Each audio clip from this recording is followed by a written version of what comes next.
Everything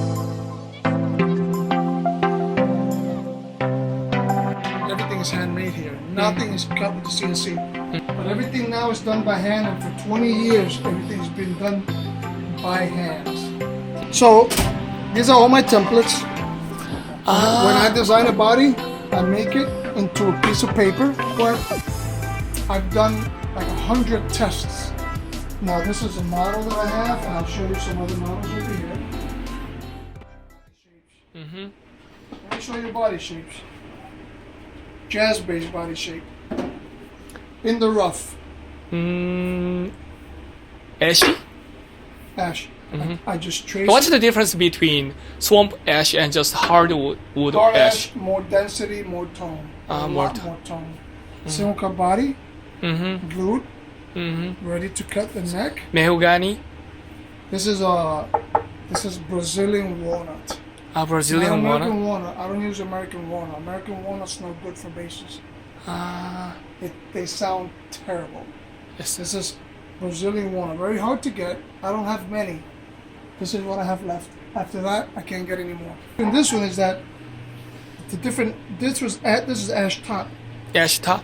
but the different color and the lines make these two bases completely different. As does this one. This is what MTD has been using on his bases for a long time, with a real nice top. So what do you think about this wood Has sound? a good sound. Ah. Has a good sound. It still has a very good sound. Not better than alder, not better than ash, but you know, another single cut base, ash. Ash body. Which do you think is the better between ashy and Brazilian walnut? At different tones, but they're good. Every tone is slightly different. Another lefty base. This is Brazilian walnut, but this is quilted Brazilian walnut. You can see the quilt there. So they all make great bases, no matter what. They all give you the low end. Even though they are different, all sounds are good. They're pretty consistent in sound. They just have a difference between low end, high end, mid range. Some sound fatter, some sound warmer. Like ash is a little brighter. Mahogany is warmer, thicker sounding than ash, but ash sounds thick too. So a combination that I put sometimes on these bases, mahogany base being warmer, having a lower, deeper end punch to the tone, and ash does too, but with a little bit more brightness to it. The 6-string I was talking about with the myrtle top, 33-inch scale, jazz 6-string. Oh, really? That's for that neck that I showed you. I'll show you, come. 33-inch scale body. That would be really easy to play. Very easy. This body belongs to this neck right there. Wow. And it bolts on. Yeah, some people say that neck screw is better, but I don't think so. That's bullshit. That is so much nonsense. Yeah. That is the crappiest. In sustain, Yes, right. my bolt-ons sustain more than any neck through that I've had in my shop, and we've tested them with musicians sitting down with 5 professional musicians, one with a neck through, one with a bolt-on. Let's see how much sustain they have. You know, Actually, the Matt Garrison tested it before, and he said that bolt-on has a longer sustain. Of course that they do. Yeah. People say that neck throughs do.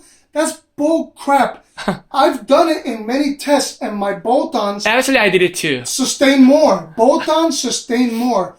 But you don't let notes on bass sustain so long. So that sustain thing, it's kind of weird to me that people go for it and talk so much about it, because bass players today are so busy on the basses that they don't have any chance they don't have any chance to let any note sustain. So it's a bunch of crap. You know, this all comes from from a lot of different opinions. Mm-hmm. And you know what? I don't listen to those opinions anymore because I've been doing this so long and I've had every instrument in the market you can imagine. I've had them all. Another single cut jazz. This is just a regular single cut body. It's not a jazz bass. What's the difference between a regular single cut and jazz bass? It's just difference in looks. The look difference. Well, this comes from a jazz bass configuration. It's different. But if you put a jazz bass neck on this, who cares? it's a jazz bass. Just like if you put a jazz bass neck on this. Wow. That's Buckeye, Brazilian walnut, ash, brown lines coming across of it. That this is going to be a bass too. Another double cut bass. A beautiful top with ash. That's going to become another nice instrument. And this is a koa. Very good for tone. Now this is redwood. Redwood. Flame redwood. With mahogany. And another type of mahogany called sapele. And look at the tone. Just listen to the tone. So bright, so beautiful. Jason from Federa said the tone has nothing to do on electric basses. Tone has everything to do with basses. Federa said Tone that. woods have everything to do. Because if you tap tone a piece of mahogany and you tap tone a piece of ash, they're two different distinct tones. Mahogany gives you a warmer tone. You know, look at the tone on that. Look how dark and deep it is. May I?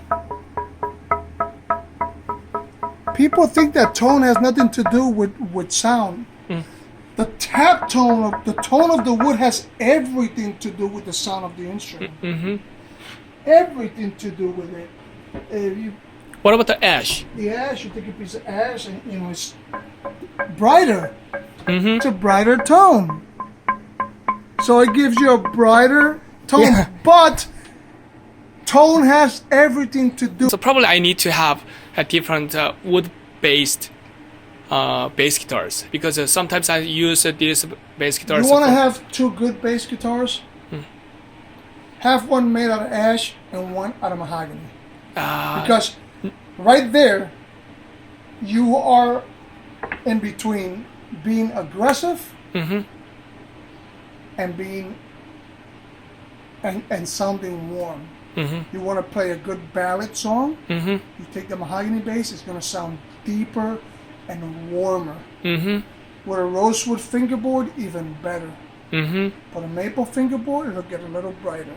You want a bass that cuts a little bit higher in the high-end pitch, like the high-end tone, a little crispier, a little bit more twangy.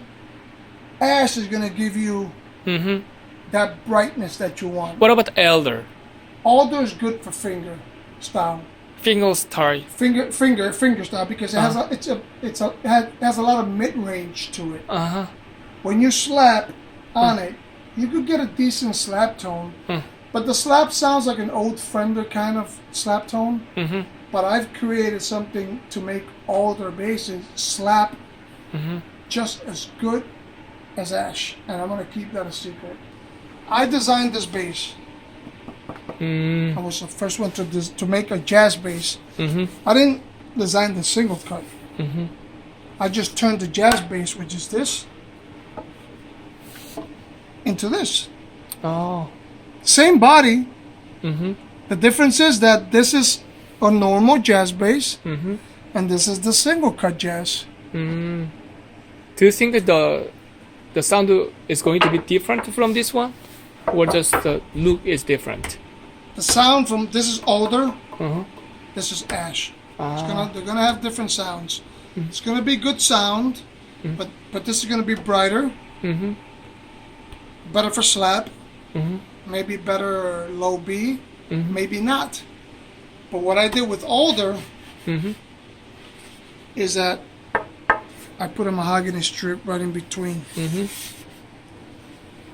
Now this bass, when you slap on it, it's so going to that have a tight slap because the mahogany is going to contribute to that crisp high end that you want to hear. so that now I got your secret now.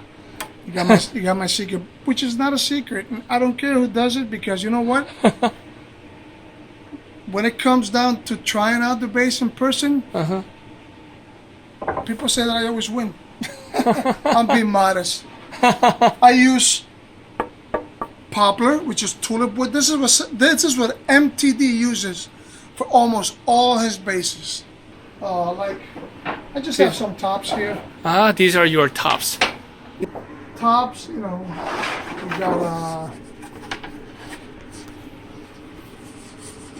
this is a burrow. This is a myrtle burrow. It's a burrow for a top. See, we got flame maple. Quilted cherry. Cherry. Yeah, these are gonna be you see the quilt.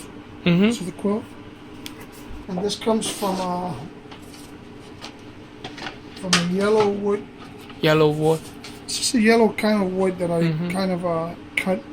Not even sure the name of it. It looks like Carina. Could be Carina. But I like the way it looks, and it has some flame, and it has some stuff on it. So this is gonna make a nice bass. Just regular walnut, which I keep because it has different figure. It goes for, you know, lower end kind of body. This is flame oak. Oak. Yeah, flame oak, but you can see the oak on it. Do you think that the top wood is affecting the sound? It depends. Tops, Not that much. the woods are the ones that are more important. You know, the tops make. So They could contribute to the sound if it's maple, if it's a hard top. But if it's a soft top, like Buckeye Burr, which I'm gonna show you, it has nothing to do. Chestnut, that doesn't contribute because it's like cork. Doesn't sound like anything. It's just for looks. That same tiger maple that you saw on that other bass, but for half. You know. tiger maple. Yeah, they call it tiger because it's so tight. I gotta buy more tops. I have to buy some more tops because right now I'm low. Yeah, this is the way I start building my centerpieces. That'll be cut. You see? Wow. That's the way they're glued together. Wow, this wood is a high note, and probably Yeah. the backwood is walnut, so it's gonna be It's a lower mahogany. sound. Well, it gives you two different. It's bright because of the maple, but it's gonna also contribute to warm tone because of the mahogany. It depends how you combine it. Even though the note is high, but it sounds will be very warm. See the difference when it's alone? This is maple. This is maple. This is the way they start. I glue them off and then I make them flat. See? Nice bright pitch to it. There's enough room. So what do you think is the difference between single cut and double cut? The look. The look? You don't see any differences in sound? I think a single cut because it has more wood on the top horn. It gives you more tone for your. So you think that the single cut sounds more woody? It might give you a bit more, tiny bit more of tone coming out, meaning it might sound a bit more beefier because there's more wood. You don't have a cutout. So, but you know something I haven't found. Yeah, my friends said that double cut sounds more, punchier or more clear. I could put a double cut and a single cut together, and they sound the same. It sounds the same. They sound the same. Punch comes from what kind of pickups you have, a good solid built bass, good mixture of woods, the proper mixtures of wood. But this is a single cut jazz 4. Ash, mahogany with mahogany. This is gonna sound punchy, just as this ash for the P bass. My half bodies. That's the way I start building them. You saw how I start building those blocks, right? This I have to bring it down to that line.